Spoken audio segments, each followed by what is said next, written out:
ही एक कारण था जिसकी वजह से मैंने अपनी बीटेक के बाद जॉब छोड़ी और जॉब जॉब के लिए गया नहीं इवन आफ्टर सिलेक्शन, क्योंकि मुझे पता था कि 25,000 के लिए विशाल तू नहीं बना। और इस तरीके का कॉन्फिडेंस, इस तरीके की माइंडसेट, इस तरीके का सबकॉन्शियस बिल्डअप सिर्फ आरसीएम जैसे सिस्टम ही देता है। और जब मैंने वो किया उसके बाद मैंने कहा कि अब पोस्ट ग्रेजुएशन की जाए। पोस्ट ग्रेजुएशन को एक ऑफलाइन मीटिंग थी जिसके अंदर 50-60 लोग थे, एक हॉल के अंदर बैठे हुए थे। और पापा को माइक देने से पहले मुझे माइक दिया गया। और मुझे पापा ने बताया कि आपको 1 से 2 मिनट कुछ बात करनी है। तो आप इमेजिन कीजिए तीसरी चौथी कक्षा का बच्चा क्या ही बात करेगा जब उसके सामने 50-60 लोग बैठे हुए हैं, और बड़े बड़े लोग बैठे हुए हैं, सूट सूट बूट पहन के बैठे हैं। तो मेरे पास माइक आया और मैंने माइक में बोला कि मुझे आरसीएम की नमकीन बहुत पसंद है। सो वहां से जर्नी स्टार्ट हुई थी। और अब पिछले 2 हफ्ते से मैं इस सेशन की यूथ स्पेशल प्रोग्राम के प्रमोशंस देख रहा हूँ। तो एक शुरुआत तो वो थी जब मुझे पहली बार माइक दिया गया था स्टेज पे और मैंने कहा था मुझे आरसीएम की नमकीन बहुत पसंद है। और आज एक दूसरी जर्नी की स्टार्ट है जब मैं बताने जा रहा हूँ कि मैं क्यों इस आरसीएम बिजनेस का हिस्सा हूँ। मेरे एक बहुत फेवरेट ऑथर हैं, आपने भी शायद इनके बारे में सुना होगा, अमेरिकन ऑथर हैं साइमन सिनेक। इनकी किताब है स्टार्ट विद अ वाई। इनका ऐसा मानना है कि आप ये जान सकते हैं कि आपको क्या करना है, आप ये भी जान सकते हैं कि कैसे करना है, पर जब तक आपका वाई क्लियर नहीं होगा तब तक आप उस अचीवमेंट पे नहीं पहुंच पाएंगे जहां पे आप जाना चाहते हैं। ये साइमन सिनेक बताते हैं अपनी किताब में स्टार्ट विद द वाई।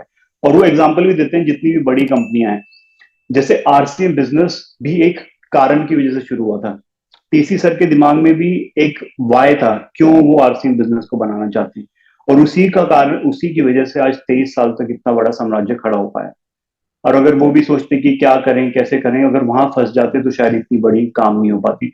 तो मैं ये समझा साइमन सिनेक की किताब से कि क्यों होना बहुत जरूरी है हमारी लाइफ में ना। जब हम, अगर मैं 7 जुलाई के प्रोग्राम नेक्स्ट जनरेशन प्रोग्राम की भी बात करता हूँ, तो आपका ये जानना जरूरी है कि आपको वहां क्यों आना है, कैसे आना है, कहाँ आना है, that is a different thing. उससे पहले आपको ये पता होना चाहिए आपको वहां क्यों आना है। मैं अपनी स्टोरी से शेयर करना चाहूंगा।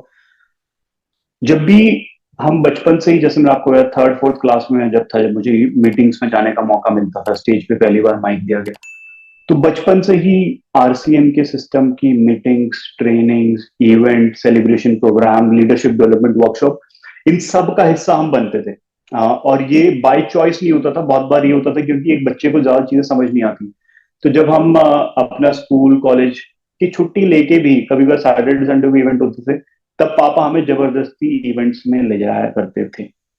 आपने सुना कि हमारे पिताश्री, first generation of RCM business, doctor Surendra Vats, हमें जबरदस्ती इवेंट्स में, ट्रेनिंग प्रोग्राम्स में लेके जाया करते थे। और हम उनसे हर बार यही पूछते थे कि हमें देखो एक तो कुछ समझ नहीं आता है, बिकॉज हम छोटे बच्चे हैं और उस तरीके की अंडरस्टैंडिंग नहीं है, बट फिर भी आप हमें क्यों बार बार लेके जाते हैं, ऐसे इवेंट का हिस्सा बनाते हैं। उस समय समझ नहीं आता।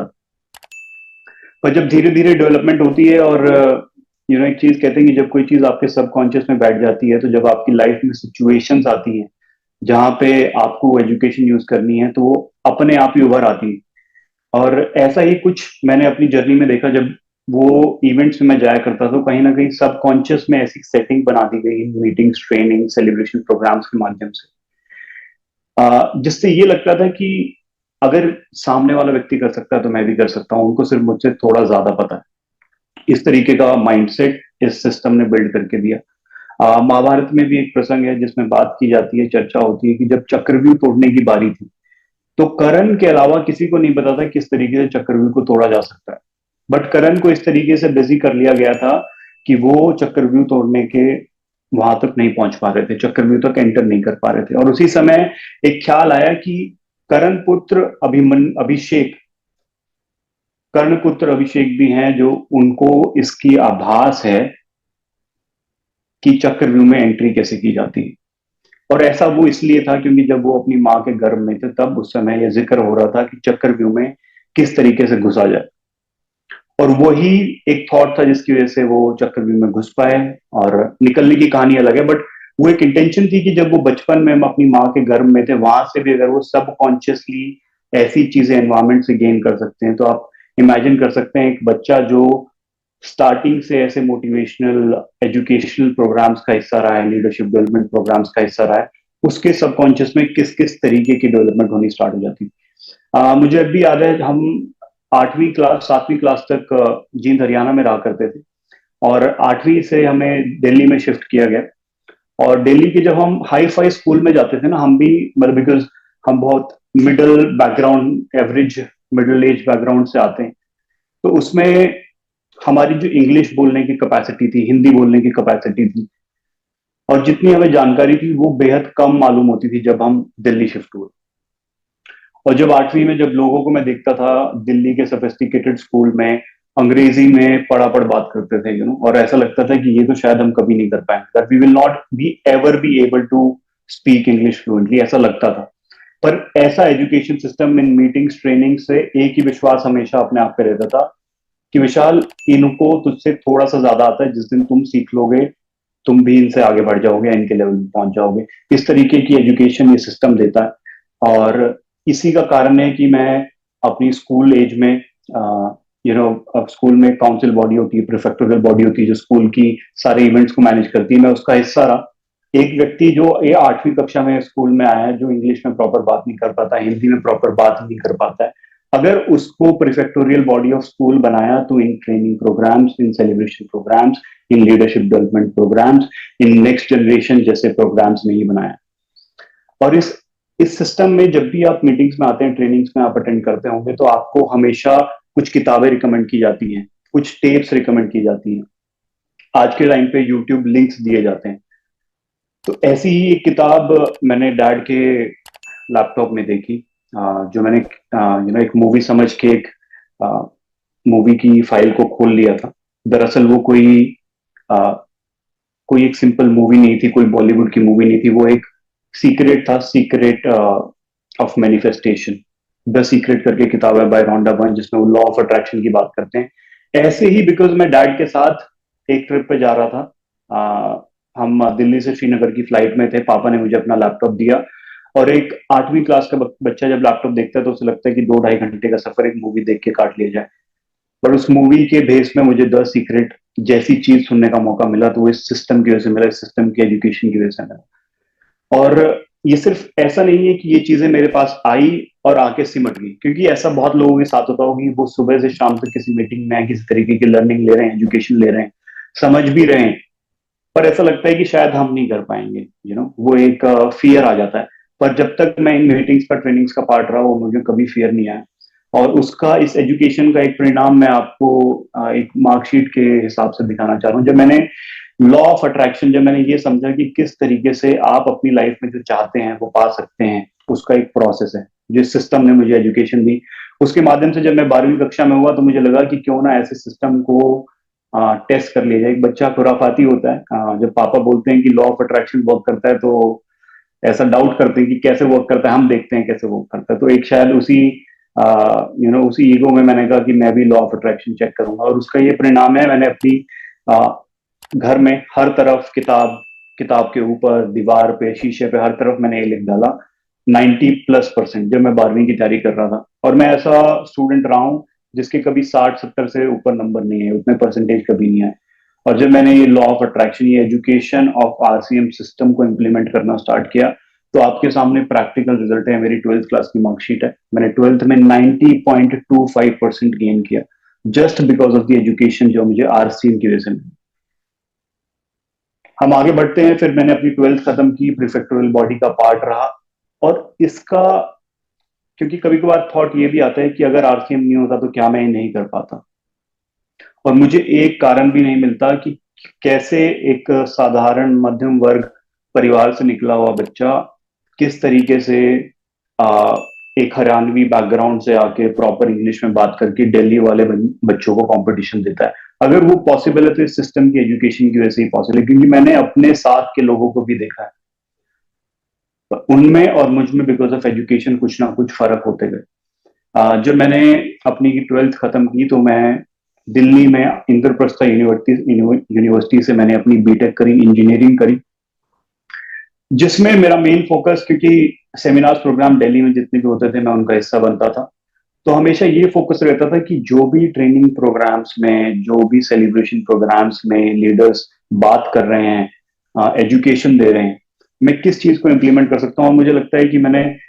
ज्यादा नहीं तो 50 किताबें अपनी ग्रेजुएशन के टाइम में सेल्फ हेल्प और पर्सनालिटी डेवलपमेंट में पढ़ी, जिसने मुझे, जो बाकी मेरे कॉलेज के 2-3 हजार लोग थे उनसे कुछ अलग कर दिया। और इसी का कुछ ऐसा रिजल्ट था कि मैं अपने बीटेक खत्म करने के बाद असेंचर जैसी कंपनी में प्लेसमेंट ले पाया।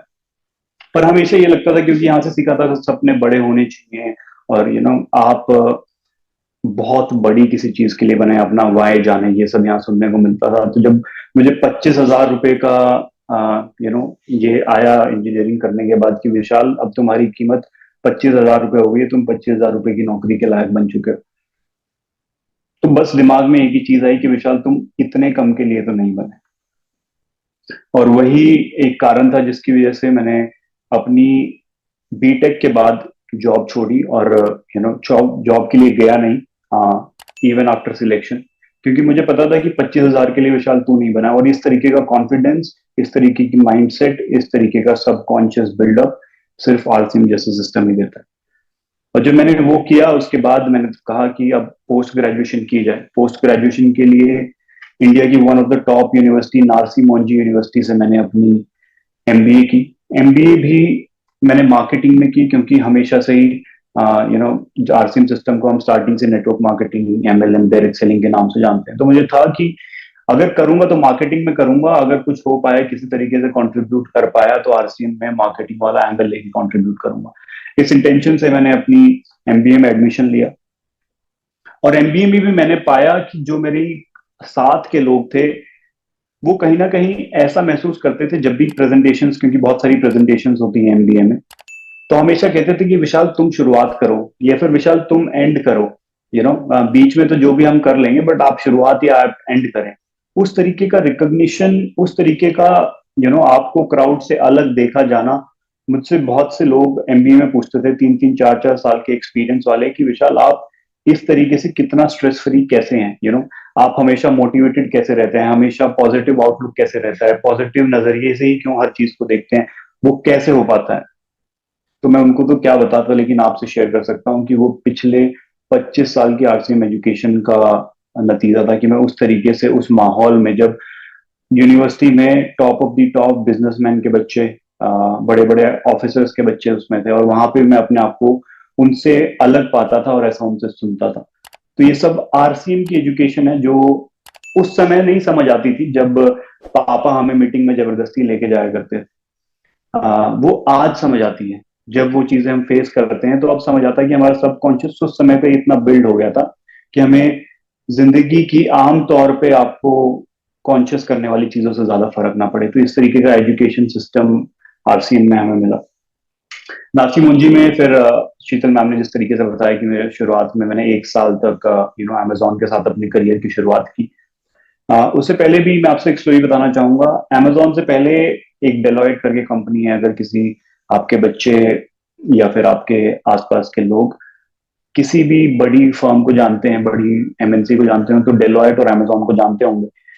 अमेजोन तो इसलिए जानते होंगे क्योंकि डिलीवरी भी शायद आपके घर पे आती है। डेलॉयट एक बिग फर्म है फाइनेंशियल कैटेगरी में। तो डेलॉयट कंपनी में आई, पहली कंपनी थी। कंपनी में तकरीबन 150 बच्चे बैठे, और उसमें से जो 8 बच्चे सिलेक्ट हुए उसमें मेरा नाम था। सो दैट वाज डेलॉयट, मेरी कॉलेज की पहली कंपनी। और मैं आई वाज सेटिस्फाइड। डेलॉयट ने मुझे एक अच्छा पैकेज दिया। मुझे डेलॉयट से 9 लाख रुपए पर एनम का पैकेज मिला। और फिर उसके बाद एंड ऑफ माय एमबीए फिर कंपनी आई अमेजोन। अमेजोन सब वाकिफ हैं, इतना बड़ा नाम है। तो और अमेजोन एक बेहतर पैकेज के साथ है, ऐसे पैकेज के साथ है कि मुझे महीने में 1 लाख रुपए प्रति माह की सैलरी मिला करती थी। इस ऑफर के साथ अमेजोन मेरी नारसी मोन्जी एमबीए की डिग्री करने के बाद आई। और जब मैं अमेजोन में 1 साल अपना उधर लगाया, अपने दिया, और मुझे वो टाइम याद है जब मैं 18-18 घंटे अपनी लैपटॉप स्क्रीन के सामने बैठा रहता था। और ये तब है, जैसा शीतल मैम ने शेयर किया, कि जब first generation of RCM business इसमें काम कर रही है और इतना पैसा कमा रही है, जो शायद मेरे मैनेजर के मैनेजर के मैनेजर के मैनेजर का मैनेजर भी नहीं कमाता हो। इस तरीके का मेरा निर्णय है कि मैं अमेजोन में एक्सपीरियंस करूंगा। मैं सिर्फ ये चाहता था कि मैं भी तो देखूं क्या दुनिया इस चीज के पीछे पागल है, हम तो बचपन से देखते आए, हमने तो पागलपन आरसीएम का ही देखा है। पर ये क्या पागलपन है जो ये पूरी दुनिया जॉब के पीछे जा रही है। और जब मैं किसी को बताता था कि अमेजोन में सिलेक्शन हो गया, तो आंखें ना ऐसे चमक जाती थी कि अरे अमेजोन में सिलेक्शन हो गया। इस तरीके का रिकग्निशन मिलता था अमेजोन में जब मैं वर्क कर रहा था। पर जब मैंने ये एनालिसिस किया कि जब काम कर रहा हूँ, मैं 18-18 घंटे की वर्किंग में हूँ। मैं अपने मैनेजर को देखता था, वो भी 18-18 घंटे काम कर रहे हैं। उसके मैनेजर के मैनेजर के मैनेजर, मतलब जो 3-4 मैनेजर ऊपर था, वो तो दिन में 4 घंटे ही सोता था सिर्फ। तो मैंने अपने आप से पूछा, जब इतनी एजुकेशन, जब सब इतना कुछ, इतना अच्छा प्लेटफॉर्म आपके पास है, तो क्या आप वहां जाना चाहते हैं जहां मेरे खुद के पापा हैं, या फिर मैं वहां जाना चाहता हूं जहां मेरे मैनेजर के मैनेजर का मैनेजर। और जब मैंने वो जिस दिन कंपैरिजन किया, एक तरफ एमबीए में सिखाया जाता है कि आप ना जब भी थोड़े भी कंफ्यूज्ड हैं, किसी चीज में फंसे हुए हैं, तो हमेशा एक कंपैरिजन कीजिए। एक तरफ वो चीज लिखे जो आप चाहते हैं, और एक तरफ वो चीज लिखे जो आपके पास है, और कंपेयर कीजिए आपको किधर अपना एफर्ट डालना है। तो जब मैंने वो कंपैरिजन अमेजोन वर्सेस आरसीएम किया, तो मैंने पाया कि पापा 23 साल से बिजनेस कर रहे हैं, और 23 साल से जो लोग अमेजोन में हैं, उनके लाइफस्टाइल को, आ, उनके पास जिस तरीके का फ्रीडम है, उसको जब मैंने कंपेयर किया, तो मैंने पाया कि अमेजोन का मैनेजर अभी भी 20-20, 22-22 घंटे काम कर रहा है एवरी डे। उसको मैं मानता हूं कि शायद इनकम कहीं ना कहीं अच्छी आती होगी। मेरे मैनेजर की जो आप इनकम सुनेंगे, तो उसकी इनकम थी 2.5 CR, 2.5 करोड़ रुपए सालाना। मेरे मैनेजर की, मैं जिससे मैंने कंपैरिजन किया, और मैंने ये पाया कि जब हम पापा को देखते हैं, जिस तरीके से वो देश दुनिया में घूम रहे हैं, जितनी उनको अपॉर्चुनिटीज हैं पूरा वर्ल्ड इंडिया ट्रैवल करने की, उतनी अपॉर्चुनिटी मेरे मैनेजर के पास कभी नहीं आ सकती। और या फिर अगर मैं अपने आप को 20 साल 30 साल मेहनत करके उस लेवल तक लेके जाऊं, तो मेरे पास वो कभी भी नहीं रहेंगी। अब अगर मैं बात करूं कि मेरे मैनेजर के मैनेजर की शादी थी, आ, तो आप मानिए शादी कितना बड़ा एक इवेंट रहता है। और जब मेरी उनसे बात हुई, तो उन्होंने कहा, विशाल, सैटरडे संडे 2 दिन छुट्टी है, इसी दिन में सब निपटाना है। और मैं यहाँ पे देखता हूँ कि आरसीएम की कोर टीम में जब शादियां होती हैं, तो 5-5 6-6 दिन से पूरी कोर टीम, पूरा माहौल सजना तैयार हो जाता है। जब मैंने ये कंपैरिजन किया कि विशाल, आगे आने वाले समय में तुम भी लाइफ के फेजेस से गुजरोगे, तो तुम किस तरीके से गुजरना चाहते हो, जिस तरीके से तुम जो अपने मैनेजर्स को देखते हो वैसे, या जिस तरीके से आप अपने पापा को देखते हो वैसे।